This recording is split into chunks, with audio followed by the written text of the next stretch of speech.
Hello and welcome to my show, the Natalie Noise Podcast, where I interview business owners and entrepreneurs in their respective fields and areas of expertise. As a natural networker and connector with a passion for storytelling, I can promise you that you will walk away thinking deeper as you listen to some of my guests discuss their journeys in business, real estate, entertainment, and more.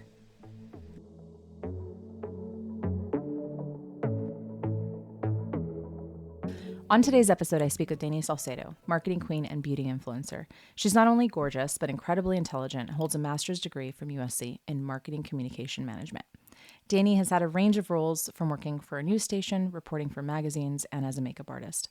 I'm excited for you to hear about her passions in the industry, as well as her professional plans for the future. I hope you enjoy our conversation. Daynie, how are you doing? I'm doing great. How are you? I'm doing good. I'm so happy to be sitting here with you. Me too. I'm so excited. Thank you for having me. This is awesome. I'm so proud of you, by the way, for finally starting this podcast that you've been wanting to do for a long time. So kudos to you. Good job. Thank you. It was so funny. Choosing a name for this podcast was a whole thing. Really, the Natalie Noise podcast was because my mom and dad were like, you need to have your name in it. No, yes. You have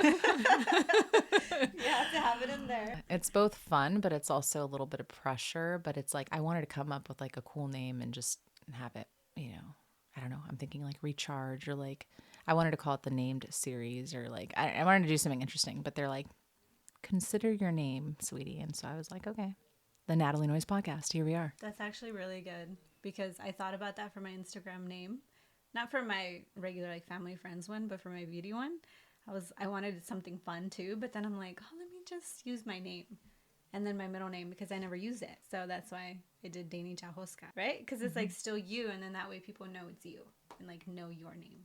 So I agree with your parents. That was a good idea. You think about branding and how important like your name is, and I've always in a way rebelled against not branding your name, but like a person as a brand. But I think that's because like when you're a person like me who has a lot of different projects, I think I just want to be known. Like I guess it makes more sense. It's probably a point to why I should have my name, because then when people hear my name, they think of, oh, she's done, et cetera, whatever. Yeah. So in a way, you think about the power. You are the brand, right? There's a lot of power in that for sure. You're the queen of branding. You've done these, you've gone to school for it. So you would know. Maybe I can learn a lot from you today. I think I will. Okay. We'll learn from each other. Yeah. Okay, Daynie, so can you tell me about how you and I first met? We first met in community college, believe it or not, at Mount Sac, which is in, what city is it now? Walnut. In Walnut, that's right. California. Yeah, it was, I think we met in our last semester? Before our last semester there, which was really cool. Journalism class. I was like, who's this fun, really cool girl? Like, I want to be her friend, but I'm shy. And I don't remember how we actually started talking. Do you remember? I remember thinking about you and looking at you and thinking, this girl is so pretty and cute. And I was like, I don't know, like, if she even wants to talk to me. Like, I don't know if she's like one of those girls that's like, don't talk to me. I thought you were like that. I was like, she's just too cool for me because I'm such a nerd.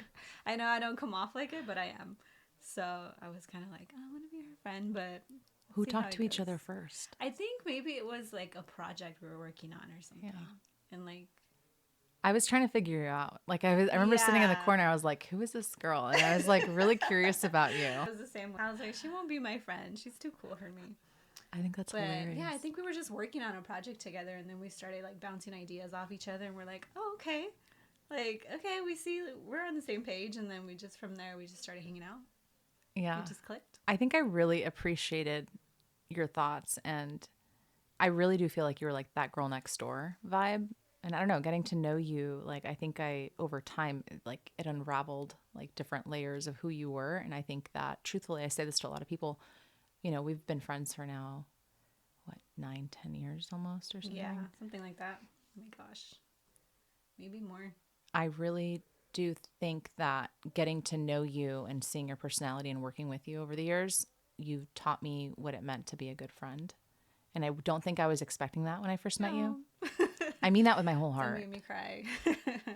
Yeah, same. I think maybe your other friends can probably say the same. But for me, certainly you were that friend that showed me what a good and true friend is. So I've appreciated you so much throughout the years for that. And I told you this podcast is going to have some friendship in it because we've obviously, It has to. that's Like, come how on. we came to know each other, what Yeah. our story is, and the power of having good friends in your circle. 100%. Yes. And I feel the same way about you too. Thank you. So, Daynie, tell me about your professional background. After Mount Sac, we both transferred to Cal Poly Pomona, which was so awesome. I was happy to find out that you were going there too. That made it even better because I didn't really know anybody that was going there personally. So when I found out you were going, I was like, oh my God, I'm so excited. And then we started planning, classes together. And even though you were in PR and I was in journalism, like we managed to have some classes together, which was so awesome and made the experience even better. So I used to hate saying bye to you, and we had to split up and go to our different classes. I know. Bye, Like, Daynie. we're like, yeah, I think there was maybe one semester that we didn't have together, and I was just sad. I was too. But we always met up, and that was such a fun experience. And I'm glad I was able to experience that with you. Same. And then everybody else that we met at school too. But that was awesome. I was disappointed. I wanted to go to Fullerton, actually. So did I. We both did. Yeah. And I think So you did found I. out before me that you didn't get in. Then Yeah. I was like, what And am I then they going to would do? like put me on a wait list or something like that. And I was like, I'm not going to wait. So I just decided. I remember you told me that. Yeah, I was like, who knows? It can be a year, it can be 2 years. And I really, we really wanted just to finish school. And I was just like, you know what? Let's just do it. Signed up for Cal Poly. Cal Poly changed our lives. It really did. I didn't expect how it would either. I was like, this is just another thing we're checking off the list, another part of our educational journey. Yeah, we learned a lot and we grew a lot from that too. I'm glad that I ended up there. I feel like it was the right thing, right place. And then I was close to family and friends too, which made it so much better because college can be really stressful. And then I actually started working there too, which was really cool. Sometimes I forget about that part because I needed to work full time, and the opportunity came up to work for the school for the graduate studies program. And I decided to apply, and I'm like, well, let's see. I think I was working for an insurance company doing auto and commercial insurance, and it was just getting really, really intense. And they were just asking more from me just because the industry is just so demanding. And sales was really, really what they wanted. And I started to feel the pressure of like full-time school and full-time work. And I was just like, I can't do this. Something has to give, right? So I applied for that job at Cal Poly and I got it. In between I can work and go to school. So it really worked out for me. So that was a really good experience. Took a little bit of the stress that I was feeling from my other job at the time.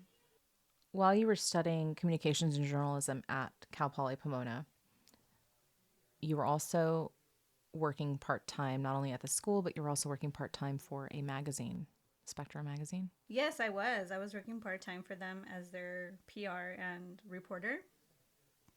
I would do that on the weekends mostly when we had events, like red carpet events. That was something that I really, really loved to do. And I was just trying to build my portfolio. And, LA is so busy and there's always so many exciting things happening. Getting the opportunity to write for them, to represent them in public relations, and just learning the industry, learning about magazines. It was a really, really good experience. We had such a great team. I learned a lot during that time. During Cal Poly Pomona, you wanted to go into reporting, and you ended up landing that role at a news station post-graduation. Can you tell me a bit about that? Yes, thinking about that, it was a little chaotic because I had just finished school. My husband had just finished school too. He was pursuing his passions in the fire service, and I was pursuing my journalism dreams. And he got the opportunity first, land his dream job, and I was still kind of waiting for that. So I was open, and we're both open people, open-minded, and luckily at the time we had the flexibility to make that choice to move to San Diego. Even though it's not that far from where we lived, it was still a change and it was still further away from our friends and family. But we decided to just go with the flow. My husband and I talked about it before I graduated and saying, well, whoever gets the opportunity first for their dream job, then we'll support each other, whether it's you or it's me. So he got the opportunity first. And then I got the opportunity to work for a news station in San Diego, which I was really, really excited. That's what I was working towards. And just to see myself there, right, like almost right after graduation was really, really a really good experience.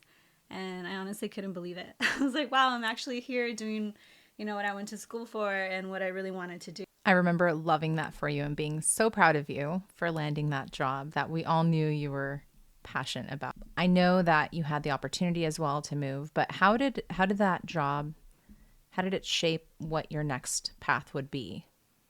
Yeah, so while I was there, I learned a lot. I met a lot of people. It was a great networking experience and just getting my feet wet into the actual industry. Although I had a really great time and I learned a lot, I also realized what I didn't want. Now I was in a different transition in life where I wanted to get married and have a family. Journalism is a very demanding job and it's pretty much 24/7, which I loved, but it's one thing to be doing that as an 18-year-old versus like a mid 20 going on 30 years old. Just your mindset is different. So for the first time ever, my husband had weekends off. He would always work weekends, and then I would always work daytime and he would work nighttime. So for the first time ever, he had a really stable schedule, and then my hours were crazy. So as you guys know or may not know, the news industry starts at like 1 a.m. in the morning while everybody else is sleeping. And I would go in at 2 in the morning every single day and work weekends. And which is really fun. It was actually really fun. But when it came down to priorities, I realized, okay, if you want to get married and start a family, this is not going to work out for the long run, right? So I talked about it with my husband and we said, well, if you want to keep doing it, I'll support you. We'll figure it out. But I wanted to do it at a different capacity. I'm like, how can I continue to pursue my communication efforts, but also, live my life and have my kids and, get married and all those things. So that's when I decided, I was like, well, I'm going to go get my master's degree in marketing specifically, because I had a lot of the communication side, but the marketing side I didn't really know. And it was very intriguing to me, especially because I love the beauty industry specifically. So I was like just trying to tie in all my passions together and kind of trying to figure out how I can do it all in one. So then that's when I decided to pursue and get my master's degree.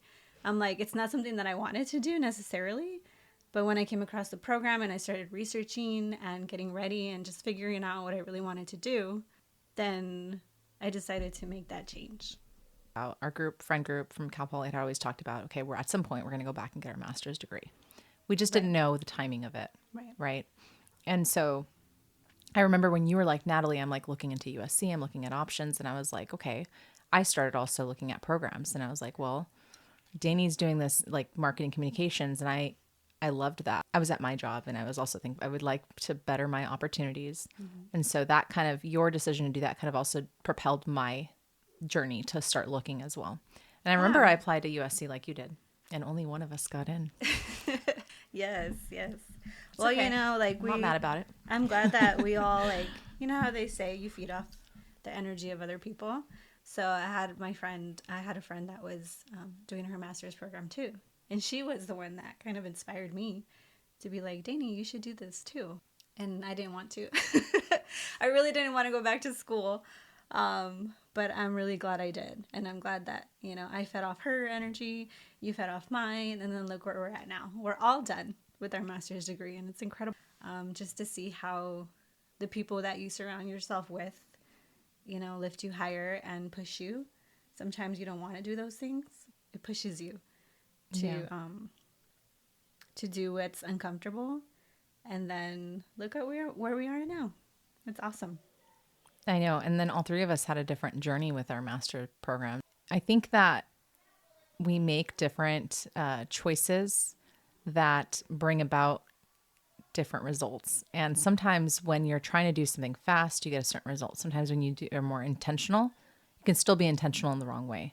And that's what I've learned in my journey, even just getting those letters of recommendation, like applying, more applying to the programs. And I remember getting the call from the school that I went to, Pepperdine, about their MBA program. And I remember that day being like so serene, but also like, it's like when you don't, no offense, because I had an amazing experience, but like when you don't get the one thing that you wanted, but you get something else and you recognize that that was what was better for you. I was just like, okay, I got in, great. Like I didn't have that same feeling Right. because I knew that it was different. Kind of honestly echoing the no Fullerton, you guys are on a wait list. Now Cal Poly is the number one option. So Exactly. it's kind of like you get these moments in life where you put all your eggs in one basket and you really want that and it doesn't happen, but then you have backups. I think it's always important to have a backup. It is. That day I remember, was I on set somewhere? I don't know if I was doing background acting stuff or something, but I remember being outside by a truck. I really have to ponder on where the heck I was when I got that call because I couldn't really talk and like I walked out. But I remember getting that call that I had gotten in it and I was just kind of like, okay, thank you. I'm really excited. Let me look into, what this means. That's funny you say that because I had a similar experience. I don't know. I was just like randomly driving and I got the call and I was just like, wait, what's happening right now? Like, is this really happening? Like, you work so hard. Like, we don't talk about the process. Like, now that I'm done, I don't know if you feel the same way, but I look back and have flashbacks of like how much it really took for us to get there. It was a lot. And I think about it now and I'm like, wow, like we really did that. Mm-hmm. And then just thinking about the support of the people that helped us get there too. It's not just applying, you have to get approved. You have to get accepted. You have to have people vouch for you as a person, as a human being. Listening and reading those recommendation letters just brought tears to my eyes because I was like, this isn't stuff that people tell you to your face normally. I don't know if you felt the same way, but I was just like, wow, that's how you feel about me? That's amazing. That just gave me a little push and say, you know what, maybe this is for me. Because, you have that moments of doubt. Like, can I really do this? Like, am I really ready for this? But just having that support from you, from friends, from family, just saying, yeah, you got this, you could do it. And just giving yourself the credit that you are, that you're meant for it. And you're there for a reason. Then that kind of made me feel like, okay, I can do this. Absolutely. Yeah, I was so proud of you because we had gone to visit USC prior and we always talked about, three of us of our friend group had been like, oh, I would love to do my master's program here. You were really passionate about USC as well. It's funny because when you're in that program, you're not thinking, you don't have time to reflect. You just go. And I remember so many times during my program, I was like, I'm going to quit now. Why am I torturing myself? This is ridiculous. Like, yes. I've got 4 kids at home. I've got a husband. The stress and the pressure, right? 100%. And I would tell you, I was like, I don't know what's going on right now. But like, you just keep going. And I remember when I hit that half point mark and I was like, well, I'm in now. I can't really quit. Like, I can say I want to quit every single time, but I'm not going to quit. Like, we're not quitters. We're not quitters. I'm not joking. Sure. I've never in my life wanted to quit anything as much as I wanted to quit this MBA feel you. program. And I don't even have a family yet like you do. I always give you credit. Like, girl, like I can't even believe if anybody can do this is you. That's for sure. 2 of my friends were like, you might regret it. I was like really telling them like, hey, maybe, and it wasn't even like, I want to take time off. I was like, I just don't want to do this anymore. Mind you, I quit my job to do this MBA program because I wanted to finish it. And I knew that I definitely with family of 4, with everything going on with like moves, I just could not, I could not work full time and do this. So it was almost one of those moves where it's like, all right. And the way I saw it was like, if I do this 2-year thing, and it changes my trajectory for the next like 30 years, I can do something different in a different field, then it's worth the 2 years of sacrifice. But let me tell you, they were 2 years of complete sacrifice. I literally had a mental breakdown like halfway through the program where I was just like MIA. I don't know. Like I was just going on autopilot and I had no idea what was happening. Like I lived with my husband. I never even saw him. Like I barely would see him. I would be awake till like 4 a.m, go to work at 6 a.m. And it's just like, just looking back and reflecting, I'm like, wow, it really challenges you.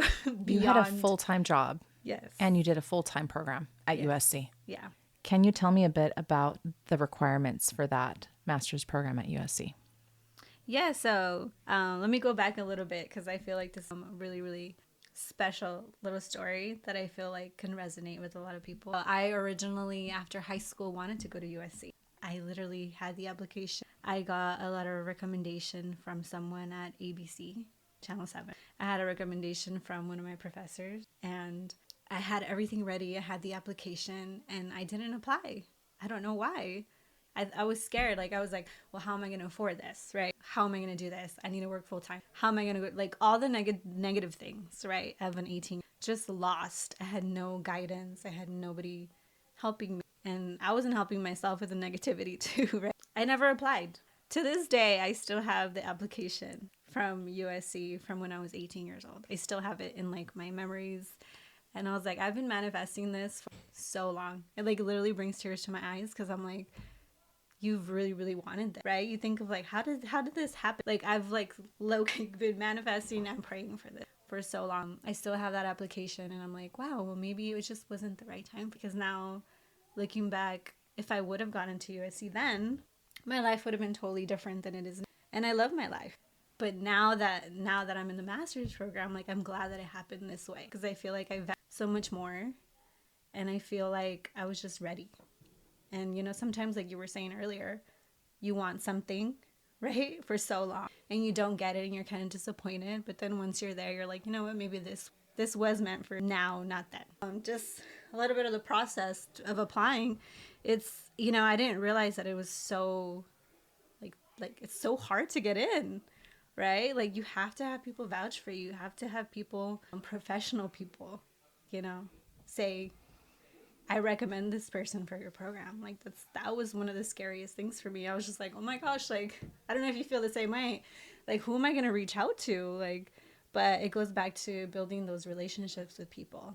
And, you know, we had really good professors at Cal Poly, and one of, Lauren, shout out. Thank you for recommending both me and Natalie for our program. Couldn't have done it without you. And then my boss at Cal Poly, she wrote a recommendation letter for me too. And just that alone, like, even if I hadn't got into the program, just that alone, just knowing that people feel that way about me and can vouch for me, that like meant everything to me. I don't know did you feel the same way? Yeah, no, absolutely. I think you think about networking, but you also think about creating connections with people that you know have your back. Mm-hmm. And I mean, Rihanna talked about this on our other podcast about the value of the professors that we had at Cal Poly Pomona. So I think that they are able to see something in someone and cast a vision for them and like a support that I think was extremely profound for a lot of us and probably a lot of current Cal Poly Pomona students. It's a very unique campus. You and I both had the luxury of working there for a short time. And I think if higher education is relevant and if it's really still useful, even at the costs, you know, I think if anything, the relationships you create with your professors and with your fellow colleagues is incredibly important, especially when it comes to networking for future opportunities and for leveraging your skills that you gain there to help a company do whatever the company needs to do, or to help, you know, whatever industry you end up going into in the future. Like, it really does prepare you. I didn't think about, talk about not reflecting for the last 2 years, but I forgot how important those letters were. I forgot this, like, you actually have to want to go back to school. Exactly. And then I almost forgot that we have to write about ourselves too. Right? We have to literally write and say why we think that we deserve to be in the program. And that was another hard part, because, you know, it's kind of strange talking about yourself and like saying, I deserve this and I should be in this program because XYZ. So that was a whole other thing, right? Talking about the process. That was really interesting. One of the things that I really liked about the application process was that they actually had kind of an advisor. A success advisor, or like a... Yeah, I forgot the term, but it's basically, an advisor. And he was very nice to me. Like, he was very helpful. He's like, we're going to do this. We're going to get you in. I didn't have the greatest GPA at Cal Poly compared to USC, because USC is very competitive. So that was one of the things that I was kind of scared of too.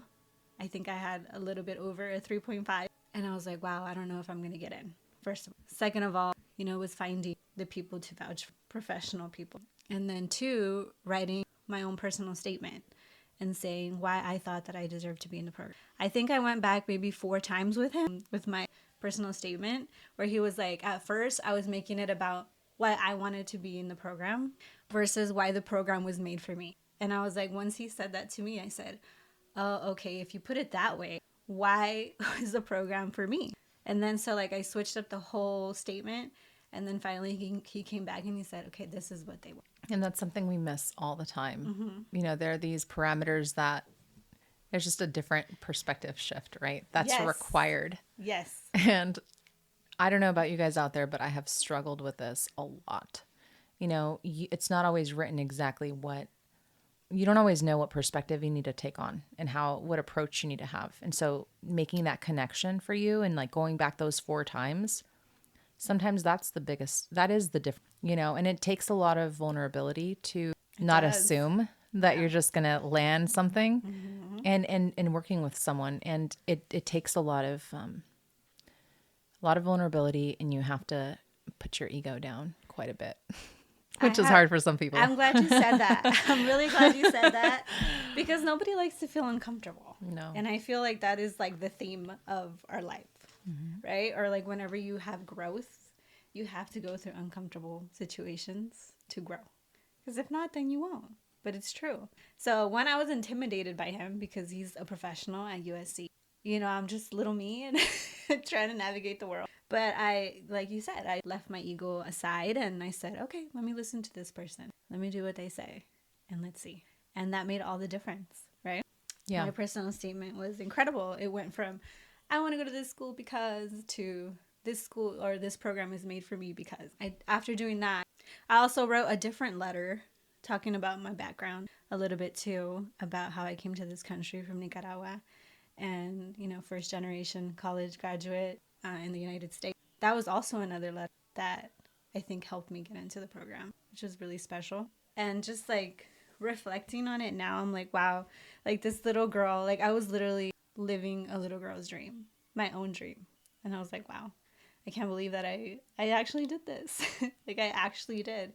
And it's funny that I'm already like a year and something out of the program and I'm still reflecting on this whole process, getting in and graduating and just, you know, actually, you know, when people say you should reach for your dreams, like actually doing it is just like really eye-opening.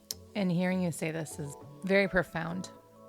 It's very inspirational, and I've seen your journey. We've walked alongside each other and even at a distance sometimes, but like it's, you know, it reminds me of why people's journeys matter, why people matter, and you never know, you know, when you cast a vision, how it's going to play out. And so that's the beauty of life. Yeah. And Rihanna says she wakes up every day. She's got a really radiant personality, as you know, but part of her conversation with me was about how she's excited because she never knows what the day is going to bring. And just having that reality that we're gifted this gift, you know, we're both women of faith. Like God grants us the abilities to not only cast a vision, but to like see it come to fulfillment. And that's such an amazing thing to be able to partner in creation in that way. Amazing. You were MIA during your program. I know it was very hard, but I want to know, can you tell me just a little bit about projects that you had during your marketing communication management program at USC?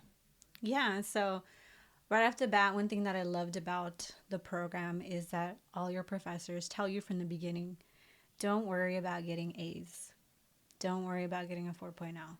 Worry about learning something, taking away something from our classes, and you'll be fine. And I thought, oh, yeah, sure. Whatever. Of course I'm going to be worried about my grades. You know, the pressure, I don't know if your school is the same, but I think you only pass a class until you only pass a class with a B+ and higher. And it's like, no pressure, right? None at all. None at all. And you're, you know, paying XYZ for this program. So I was like, oh my gosh, like, no pressure. Yeah, I'm not going to worry about it. But I understand what they were saying. Like, if you're learning, then you're going to do great because you know what you're doing, right? Your assignments are going to be great. So they said, put that aside. We're here to help you succeed. We're not here to make you fail. If you need more time on your project, let us know. If you don't understand something, we're here 24/7. We'll get back to you. So just knowing that they were there to support you along the journey just made it so much better. It's like, that's what I needed to hear. You know what I mean? Because I feel like a lot of places or a lot of professors are kind of like setting you up for failure. And it's like, that's not the point, right? The point is to help you grow and become a better person. Not just the program, but they were helping you literally be a better person for yourself. Learning time management, learning how to still be with your family at the same time as this program, preparing mentally for it. And I thought, this is crazy. Like, why are we talking about all this, right? But I had a mental breakdown because I was just so focused on just school and work, school and work. And, you know, I was leaving everything else aside. I was leaving friends and family and everything, which makes me happy. So I went back to those videos that tell you, this is how you should, you know, spend your time, or like get your calendar and put in, let me call my friend from 1 to 1:15, you know, just fitting those things in for your own mental health and for your sanity. And then once I started to kind of find a balance between that, then I started to feel better about it. But it just, I don't know if you feel the same way, but it is a roller coaster of a program. When people used to tell me like a master's program is nothing like your bachelor's degree, I didn't really understand that until being in it. You're doing this for you. It's building character, it's building your future, it's building relationships. There's like so many moving parts to a master's program than just just going to school to get a diploma. You know what I mean? It's a lot of it's way more personal growth than you even understand. Personal growth, that's exactly what it is. Yep. Yeah. And I mean, I absolutely agree with you. And I think that every program differs, and it's like I mean, you wonder, everyone thinks, okay, master's program is so expensive. Why are they so expensive? Like, and I have my own thoughts about that, especially MBA programs in California. Yes.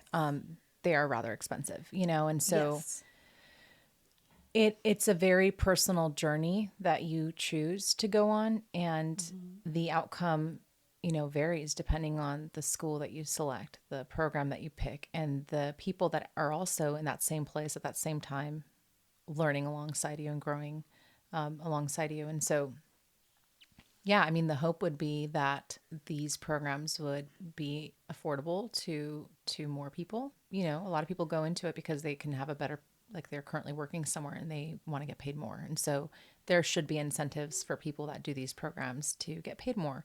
Companies should hire and should support and should pay for some of these programs if they see a person that's interested in there, they want to move them up in their company. You know, think about how ways that you can keep good employees. I know a girlfriend that had her whole program paid for by her company, and she signed a contract where she worked with them for another few years. So there are companies that do this, and I think it's great. I mean, you hear about it in nursing all the time as well. What were the requirements during the program? I hear about the support, but like, was it a lot of team-based projects? Was it a lot of papers? Was it a lot of research? What does USC require? Well, for my program, I can speak of, I think it was a balance between both teamwork and also individual work, because marketing communications is like teamwork based. Like it's not very individualistic. You work on teams for different groups. It makes sense that a lot of our work was, you know, team based. But, you know, there's always challenges with that because you have your own expectations and other people have their own expectations, and sometimes you don't meet, you know. I always want to do my best, and not everybody's on the same page. So it's a little frustrating, but we had to evaluate. I don't know if you did this in your program too. Mm-hmm. After you work with a team, you have to basically grade each and every team member, and that would actually affect your grade as well. So I really think that was a great way to not only ensure that your hard work still paid off, even though somebody else may have not been giving their 100%, right? That was the only thing that I was scared of. Once I entered the program, I was like, okay, I can see this working, because I didn't want other people's low effort to affect my grades or to affect my performance, which I really appreciated. And then the other part was my individualistic work too. And then also it was highly based on research. Everything we did was research. I think that was like the most important part of our program, researching skills, how to actually research. Like, now I understand why researchers get paid so much money, because, you know, people say, oh, I researched looking at Google, and I'm like, that's not research. Like, I understand why it takes years and years and years for somebody to come out with, you know, A publication on some topic. Yeah, a publication on just like one topic that took them like 5 years to do. And Yeah. I'm like, I understand now. It is a process. It's not just, You're in all these academic databases yes, and reading all of these articles. And so that's one of the things that they stress the most. And then also making sure that you can back up everything you say with proof. And that was just the most challenging part because it's tedious work, but it makes sense. You don't just want to say, oh, the ocean is XYZ miles long. Well, how do you know that? Where did you find that? Who said that? How long has this research been going? Prove it, right? Prove everything you say. That was something that they highly, highly valued. It was very important, and I can see why now, especially in this marketing industry. It's important because everything is so inflated, and people say all these things, but it's like, where's the proof? I'm picking back up on research and how important it is, not just in one industry, but overall. I feel like every industry has some sort of research, and knowing the process and having the right sources and proof for your clients, that is highly important. Not just for marketing, but just for anything. Like for you, let's say for real estate, right? You want to have the right percentages and you want to have the right rates and things like that for your clients. And that involves research too, for example, especially in, let's see, the beauty industry, which is what I like to work in. Everything is based on research, trying to find the right market and trying to find the right products for a certain demographic. And, depending on where you live, where you work, the population, there's just so many things that you have to research.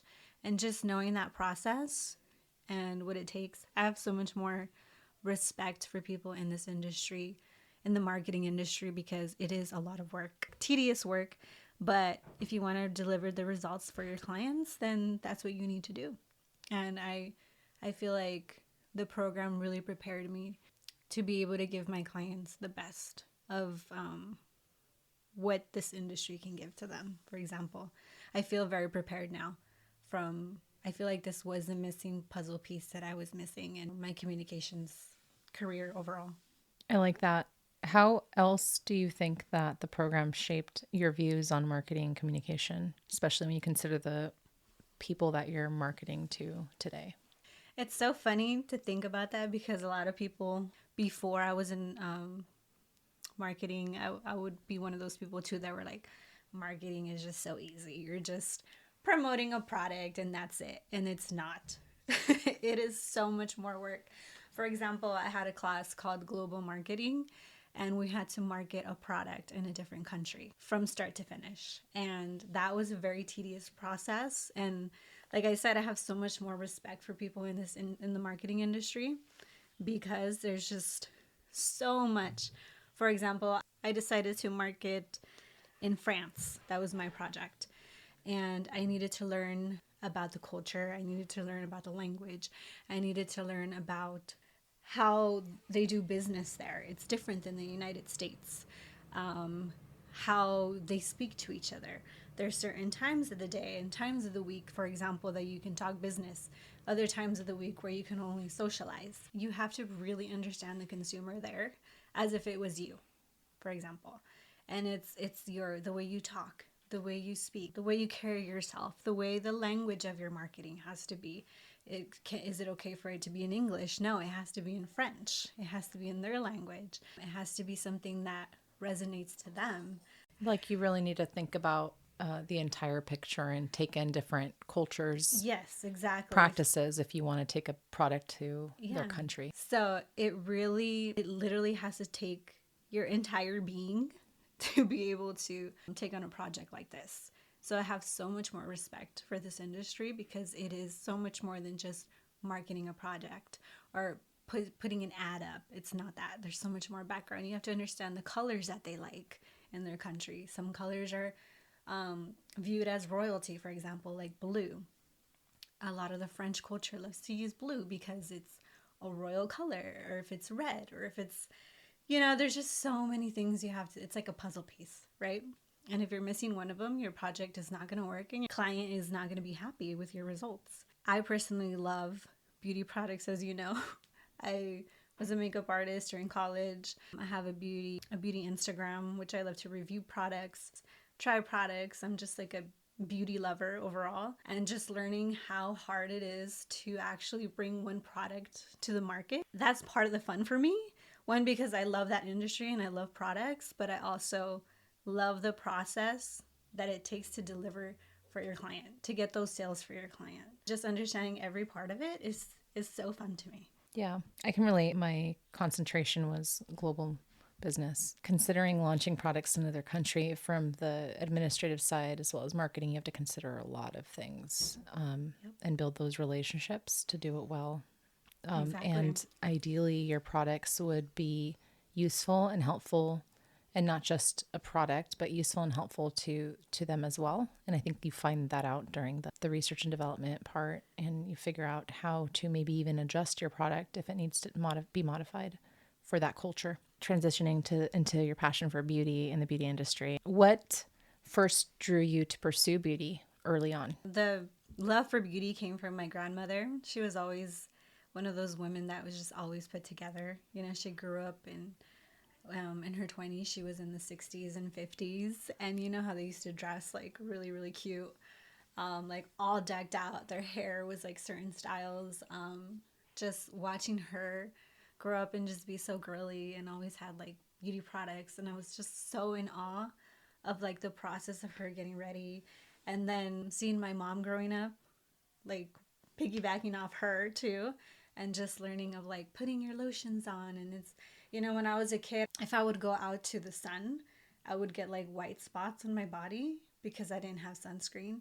So my mom figured out that, you know, I have to like literally lather myself up if I'm going to go in the sun. So the skincare is where it really started. My mom was like, you have to make sure you put your sunscreen on. So I've been putting sunscreen on, I don't know, 8 years old, or maybe even younger. My dad would get so mad at me because I would go sit in the backyard and I put on all this And tanning and fry, and he'd Oh. be so mad at me. Put sunscreen on your face. Put sunscreen on your sunscreen, face. yeah. He would always tell me.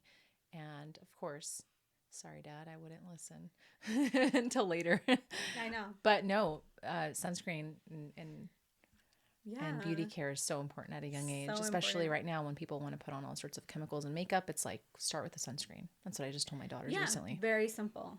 Sunscreen, moisturizer. If anybody ever asks me, like, what is your top beauty secret? Wait, I'm going to ask you. It's Hold on. sunscreen.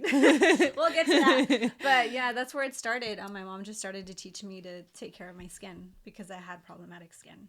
I would go in the grass and I would get a rash. I would, you know, get like blisters if I was in the sun for too long, things like that. So I had dry skin. So I needed to get a really good moisturizer. So I started doing that at a very young age. And I think that I just started to become intrigued and like how products work too, like product development.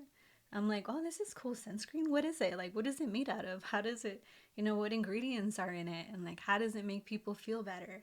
And then once I started growing and using more products, growing up in high school, I started wearing eyeliner and mascara and powdered foundation. That was the thing back then, which I'm like, how did I wear powdered foundation when it was so dry? You know, I don't know if you remember that you used to keep like a compact in your pocket. I think it was like a CoverGirl one that it was like all It was the green or yes, something. green or blue, and everybody had it in their pocket, and it was like the thing. I just started falling in love with one, how it made me feel like so confident. Like once I started learning how to make a cat eye or like an eyeliner, that was like my thing. I just started to get so fascinated on like how it looked on different people, and I'm like, oh, I want to do your makeup. And I started doing my aunt's makeup. My aunt Norma, shout out to you. She would let me do her hair, or she would let me do her nails and her makeup and play with her, and I just really loved it. I was so intrigued. And then when they would look at themselves in the mirror, they'd be like, wow, I look so great. I feel so great. You know, just a little bit of mascara or whatever makes me feel so good. So just like I think the combination of just seeing how it made people feel, how products can make you feel better and like heal you, right? Like sunscreen would heal me when I used it. Combination of just like intrigued of how things work and how do you create a product. And then later on, just learning how to sell that product, how to bring it, you know, to life. So Yeah. that whole combination was just so inspiring to me. And I think that that's part of the reason why I love the beauty industry. You know how they call it, like they say, makeup artist? But you saw how the way you put it on and applied it on someone's face made them look different Yeah. and how that made them feel. Yeah. And I remember there were 3 of your friends and you did all our makeup. Yeah, I And I think remember I was the that. last one, but I was like, oh my goodness, like I look so different. This looks so good. I know. Do you think that's like because you're an art, like you as an artist? I think part of Like, it, yes. is there any artistic part about it? Like where you like, because for me, when I see makeup and pencils and stuff, I think like it's like my palette that I'm working with, right? Do you ever see it that way too? Yes, I do. Originally, I didn't, but a part of the reason why I love communications and marketing is because I am a creative at heart, and I am not happy if I'm not creating something, right? If I'm not creating a product or creating a promotion or creating an ad or creating something is definitely, I feel like that is, It brings you to life. yeah, it brings me to life. Exactly. So it's always something new, right? The market is always changing. It's really fast paced. I learned that during school too. It's like you have to be on top of trends. You know, the marketing trends are always changing. People like TikTok more today. People love Instagram more tomorrow. Like, you know, you have to really be on top of it. And it's fun for me because that's what I like. I like change. I don't like to do the same thing over and over again.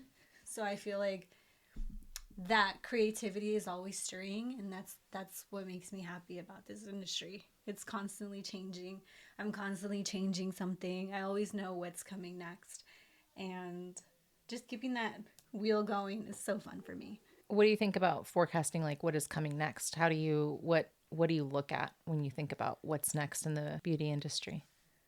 Well, for me, I'm always like an old soul because makeup always has its trends. Like, for example, a couple years ago, full coverage makeup was like the thing, right? Like crazy cakey makeup. And it's fine. Like, if you like that, you like that. But, you know, for me, I always like to work with everybody's natural beauty and just try to enhance that. And I feel like that was one of the reasons why people liked coming to me, because they still felt like themselves after I did their makeup, but just like a little bit more. You know what I mean? A little bit elevated. Yeah, so everybody would always tell me that, and I was like trying to figure out what my niche was, and it was that, just like enhancing your natural beauty. So, Which I love. Yeah, so I remember when you did my makeup when we went to the Emmys. oh my gosh. I felt so glamorous. Oh, I love that. I don't think I did my hair, but I felt glamorous with my makeup. I love that.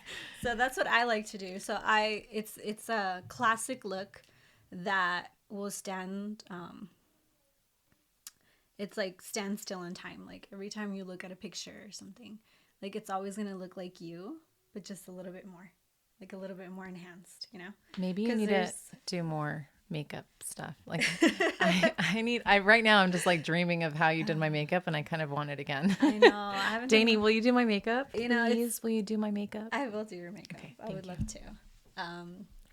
But I just love that everybody comes to me for their makeup. You know, when they think, oh, I need a new product, they think of me. Absolutely. Right? I'm going to go to a wedding. I'm going to ask Daynie to do my makeup because she makes me feel good. And like things like that. Like not just good, like stunning. Because So- you don't do what, you know, you just said what you do. Every makeup artist that I've worked with is so different. Yeah. And you have a signature, and that's why I talk about how it's part of your creative. I think you're an artist and you're creative and you're creating something. And that variation and how we can all create something different is incredible. Yes. And that's part of the reason why I love it too. And I love beauty products. And it's all about people. It's all about connections and, you know, just making Moments, memories. Exactly. What are your current top 5 products? So first off, I'm a dry girl. I have dry skin. Okay. So anything that can hydrate, moisturize, I'm all about it. And my top product for the last, I would say, probably more than 3 years is my Tatcha Dewy Skin Moisturizer. That is incredible. And I recommend it to everybody. Anyone could use it, even if you have oily skin. But if you have oily skin, I would use it more at night, just as kind of like a mask, like a hydrating mask. But I can't live without that product. I need that in my life, like 24/7. It is the only. I've used so many moisturizers, And that is the only one that can work I can for me. picture the purple pod with the bow on the top. Yes. I got it because you recommended it. Yes. Oh my gosh. And it is incredibly hydrating. It's amazing, right? Like, it's so good. And it like wears really well under makeup too. So I like to put it on before doing like a full glam makeup for an event. Mm-hmm. Yeah. And then I'm pretty sure all the best products I've ever had are because you recommended them to me. And I feel like every few times a year, I'm like, what are you using? What have you discovered? I know. You always tell me because I know you do your research. Yes. And I know that you're looking for sustainable products. And so I can always, every single piece of makeup you've recommended to me that I've purchased, I've loved. I love that. Yeah. I love to hear that. Yeah, absolutely. Yeah. And then I'm running around all the time. So it's like for you to already know and for you just to give me a list and then I can just go order them. Yes. It's amazing. I love that. I love that so much. It brings so much joy to me when my friends are just using stuff that I recommend and they love. I also love the Tatcha oil cleanser. That one is really good too. It removes your makeup and it cleans your entire face without like over drying your skin. Because a lot of the time we over exfoliate, over cleanse, and that's not good for your skin. So here and there I'll switch off either from the oil cleanser to the Drunk Elephant jelly cleanser.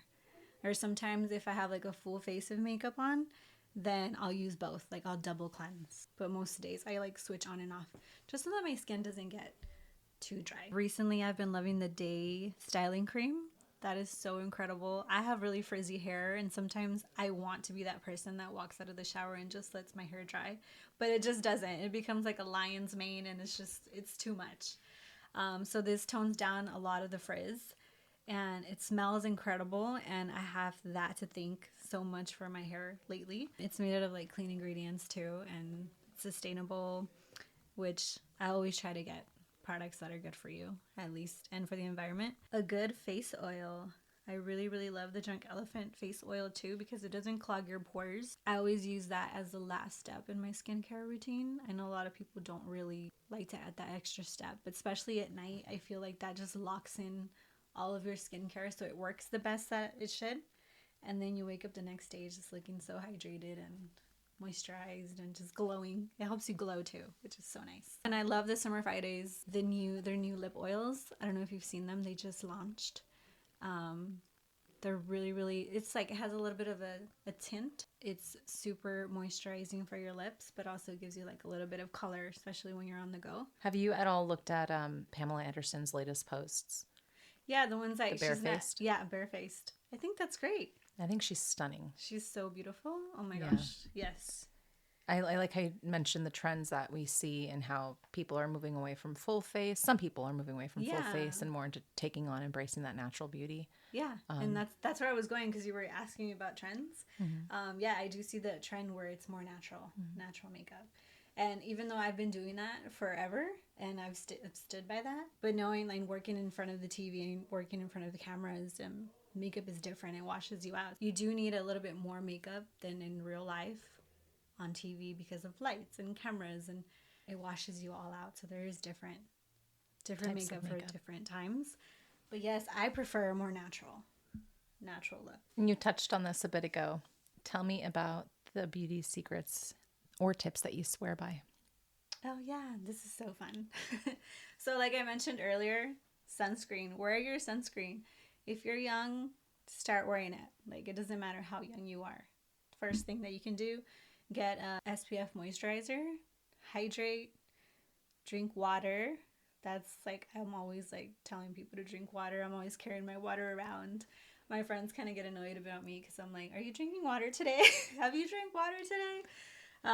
Because your body is like, I believe it's, don't quote me, but I think it's like 90% made out of water, right? Your cells need to replenish. Your cells need to create new cells, rejuvenate, and water is just like your best friend. It's so simple too. What else did I say? Moisturize. Moisturizer can go a long way. You really don't need too much to help with those, wrinkles or, it can just like, it's like a healing ointment, I say. It's really important to find a really good moisturizer. And I feel like that alone can go so far. And that's what I've been doing all this time. I think you and I bonded over water. I think you and you're I probably the think we only other did. person that drinks Oh my as much gosh, water as I remember do how you without always had like 3 cases in your trunk of your car? And I knew that you always had water, so that was so awesome. I'm running low right You're now. running I need low. to go to Yeah, Costco. we need to restock the pantry in the car. But yes, those are a couple things that are just really simple, everyday things that you don't really think about, but can really, really go a long way. Yeah. For sure. I know there's some people that can't drink any water or they don't. And I think your body becomes used to the amount of water you have to. I think too much, you can like have water poisoning, like if you drink way too much water. Exactly. Or on the other end, you can be super dehydrated. One last thing that I want to throw in there that I've been doing in the last couple of years is walking. Just like walking 10 minutes a day. Getting out, getting some fresh air, getting some vitamin D, some sunshine.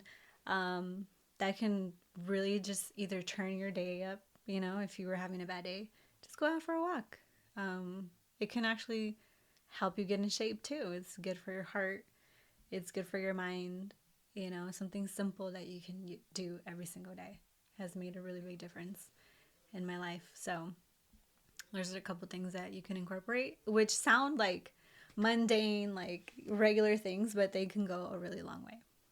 I agree with you, especially if you're stuck in an office all day. You're so busy and you don't make time to go out for a walk or just, just you talking about that, I'm just imagining like what my walk's going to be like later.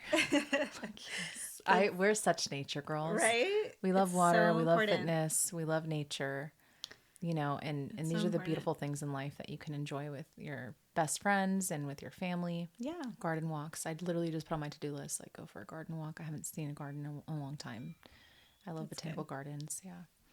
So Daynie, thank you so much. And ask you just a few more questions. And thank you for sharing everything you've shared and how inspirational your story's been. And I hope it's helpful to a lot of people out there listening. So Daynie, what is next for you? Well, I'm happy to say that I'm currently pregnant. I'm 6 months pregnant. You know that we've been working on this for so long, and finally it's happened for us. And we're like in like little baby bliss right now. We're just so happy, over the moon. And I'm 6 months pregnant right now, almost going into my 7th month. I'm excited. We're going to be moving in April to a bigger place for baby, so she can have her own room, and excited to create her nursery and just start buying things for her room and, getting all that going. Preparing to be a mom, another new journey that I've never been on, which is really exciting. Me and Felix are going to be parents for the first time. It's going to be a really fun journey. And, we've been waiting for this for so long. Like, I'm so happy for you. Oh, I'm so happy. It's unreal. It's really it's real, but it's not. It's still in my mind. It's not real. It's I know. I feel the same way. Like, I get moments where I'm just oh my gosh, like I'm really pregnant. I know. I'm actually pregnant. Like, I get moments where I'm just like, oh my gosh. Because you want that for people that I know. want it, and then when it happens, it's just so miraculous and beautiful. So we're so excited because we're moving in April to a bigger place, and I'm so excited to be able to have create our baby's nursery, just buying furniture. And I actually created a mood board on Canva, so I'm so excited. Just picturing everything. Yeah, I'll show you. I'm so excited to start buying stuff for her room and just, creating that. My vision is to create just like an airy, like comfortable, kind of just like serene kind of room for her. And yeah, I'm excited for that. I'm excited to be a mom. That's a, title I've never had before. So it's going to be a really new journey for both Felix and I. And I'm really excited for the future. I'm so excited for you. Yeah, it's going to be really fun. I can't wait for her to be here. I can't wait. Like, we're a little bit far away from each other right now. You're in San Diego area, North San Diego area. I'm moving to Huntington soon, officially. I know. Full time. But like our timing, like I cannot wait to be a part of your first like moments and like take photos of you and for you guys and capture these moments that are like so incredibly special and beautiful, Luckily you have all the experience, so you can help me. you can help me navigate this new journey that I have no idea. No pressure, but no, you've always been so maternal, and we get this from our grandmothers. I think both of our grandmothers have Yeah. always been a super huge influence. Another way that you and I connected in our friendship. And Yes. I think looking back at the themes of, things that happen in our lives for a reason, had you gone to USC, I would have never met you. Had I never Yeah, exactly. married Greg, I would have never had my children. Had I never, like, we do these, if you had Yeah. never gone that path, if you have never made that decision, you wouldn't be where you're at. And so much of that I think is powerful. So I think for anyone out there that's thinking about their personal journey, and we wish we had something we don't have, or whatever, whatever that is, I think it's important to realize that you're right where you need to be and that your journey is unique. And I think we need to celebrate everyone's unique, different journeys. Yes. We didn't get into this too much, but I have a love-hate with social media because of the ways that it brings about, paints pictures that sometimes aren't fully true, and I think it's just important just keep in mind, especially younger audiences when they're scrolling through stuff. You can look at a picture and admire what's going on. You can look at a concept. You never know how it was constructed, why it was constructed. And when you start to see that those things are bothering you, you probably should turn off the phone and go hug someone you love. Yes. Because there's always so much more, right, behind the scenes, Of course, that you don't know. And I think people should know that, especially younger kids listening to this. Yes. Like if you're hanging out with your mom and your mom's my friend and you're listening to this podcast, this is for you, or even if you're older, like we are all going through our own stories and our own journeys, and we have differing paths, and it's important to celebrate those that are doing incredible things, instead of saying, I wish I was that. Stay in your lane and be happy for what you have. Yeah, exactly. Yes, 100%. We definitely need to stop comparing ourselves to other people because we're all different, and we should celebrate that, our differences. If we're all the same, then it's boring. What a sad, boring world right? that would be. Exactly. So, we just have to be kinder to ourselves and just say, this is my journey and I'm happy with it. And you should be fine with that. Yeah. Right? I love storytelling, and I love how, you talk about even seeing your beauty channel like change and seeing your marketing techniques, as well as having people send you their products and then you review them and you give honest reviews about, how you feel about it. I think you are gifted in that way where you can look at sustainable products and like endorse things that you appreciate. And so seeing your personal journey with the beauty stuff has been fun for me to watch. I see your creativity coming through that and the way that you tell a story and how you do that. And so I'm excited to see how you having a baby and being a mother in this next season of your life, like what kind of content you're going to produce. I'm excited to see how you're going to piece things together because Me too. I love scrolling through and like looking at really pretty pictures of like houses and like, living rooms and stuff like that. Yeah, it's so exciting. Like it's already happening, just like me doing research on, the best diapers and, the best products for your baby. Now I have to think about another person and, what kind of products I'm using on them, and just trying to do the best. We can't be perfect, but just trying to buy the best products, because I'm finding out that a lot of baby products have so many toxic ingredients in them, and it's crazy. I've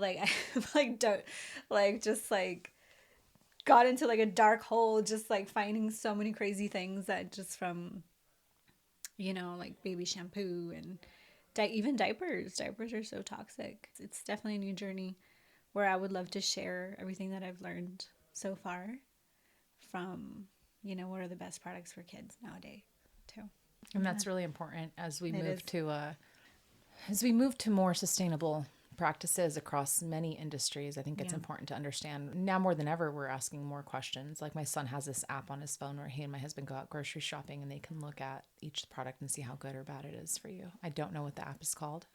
I might link it in the description, but they're like, Wow. you love these, Mom. They're so bad for you. Yeah. Because I'm very not picky. I'm not like a fear monger either. Like I'm not going to be like, oh my God, like I want to be perfect or anything, but just be more conscious Yeah. of what you're putting in your body. Like, do I really want this? Is there a better option like to replace it? I like my Cokes like here and there or whatever, but it's just being more aware of what you're putting in your body and your family's body. I feel like that's really good. It's good to educate yourself and to see what other options are out there. Yeah. Just keeping an open mind, because we're not going to be perfect, but it's making modifying behaviors that change how we're consuming products and then how we're producing products if we're manufacturing stuff. I went to For my trip, I did a sustainability class. We went to New Zealand and talked about their sustainable practices across some organizations, and just learning how important this is for many industries, the beauty industry, food, and so being smart consumers and asking, is this worth how good this tastes? Is it worth putting in my body? Maybe not. These products that I use every day, what actually is in there? So being smart consumers is important. Exactly. And that's another trend that's happening in marketing. Like, consumers are smarter now. They're asking questions. They're saying, we're not using your product if it's doing this, if it's using this. And you have to listen. You have to listen. You have to listen to your consumers and make the changes, because, it's not like it was before. Now, like, your consumer would be like, nope, I'm boycotting your product and you're done. Right? Oh, yeah. So you really have to listen to your consumers and listen to what they want. And that will go a long way for you. Yesterday, I woke up with a tag on my underwear.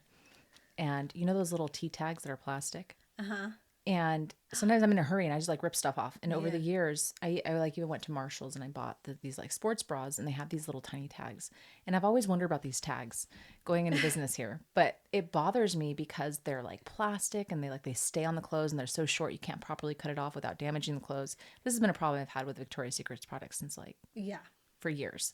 And so I wonder, can anybody redesign this T thing where it's like either dissolvable or I've seen the ones where they have like threads and stuff. Yeah. There's got to be a better way to even change these little tiny things that are causing, and this is a small example, but like things that are causing. It's huge. Because imagine how many products those end up in the ocean, or how many of these, so any investors out there, anyone listening, like find a way to redesign this little tiny tea thing. Well, I think now they do have compostable products. Start using them. Like the bags, but they should start using them for tags for sure, because it's so excessive and it's just unnecessary. Honestly. Unnecessary. It's just another thing. You wake up in the morning realizing you didn't take your tag off, and now you're like, someone fix this problem. Yes. Oh my gosh. That's so funny. Okay, Daynie. So we're now getting to the segment where I ask you a couple questions. So question number 1, what is your favorite word? That's a good question. I never really thought about it. I would say my favorite word would be dream. Just to dream. Dream up whatever you want. Dream up your dream family, your dream career, your dream goals, your dream morning. Me and my husband have this inside joke where he's like, you literally romance romance your life every day. He's like, you're so funny. Like, for example, in the morning, I try to pretend like I'm in Paris and I'm gonna have my coffee and my latte with my with my croissant, for example. I wake up in the morning, I have a favorite cup. I have a favorite mug where I drink my coffee out of every day. Actually, not every day, but on the weekends, right? I make my little coffee. I get my Costco croissant. It's not from Paris, but it makes me feel good, right? It makes me like start my morning off really good and fun. And I just like live my little dream world. And those little things that just make you happy, like the more you do them, the more it becomes your reality, and it just makes you a happier person, just doing little things. Or like at night, I have my skincare routine that I have to do every night, and that makes me happy because I go to sleep and I feel hydrated. I feel like a glazed donut, and I'm just like so happy. You said glazed donut. Yeah, literally just glowing. Felix is like, oh my gosh, like you look like an oil slick, and I'm like, thank you. That's what I was going for. I love that. So, just dream what you want. Dream big, because, those dreams will become a reality. You just have to work towards them. Beautiful. Well said. Yeah. My second question for you, Daynie, is AI or original work? I feel like original is always the way to go. Although I do believe in AI, and I think it's great. It's a great tool. Just like, we have computers now, we have phones, and we have, electric cars. There's always the good and the bad, but there's nothing like an original, like an original idea. Nobody can replicate a brain yet. And I feel like as much as technology is incredible and helpful and useful, I feel like we also should spend equally or more amount of time like growing our minds, right? So I think original always is the way to go. Very well said, Daynie. Very well said. Yes. Thank you so much for spending time with me today and being in this cozy space, talking about things that we love. I'm excited about what's to come for you. And yeah, thanks so much for spending time with me. Me too. Thank you for having me. I feel so honored to be on the Natalie No Yes. The Natalie No Yes No Yes podcast. No, but thank you so much. This was really fun and I can't wait to do it again.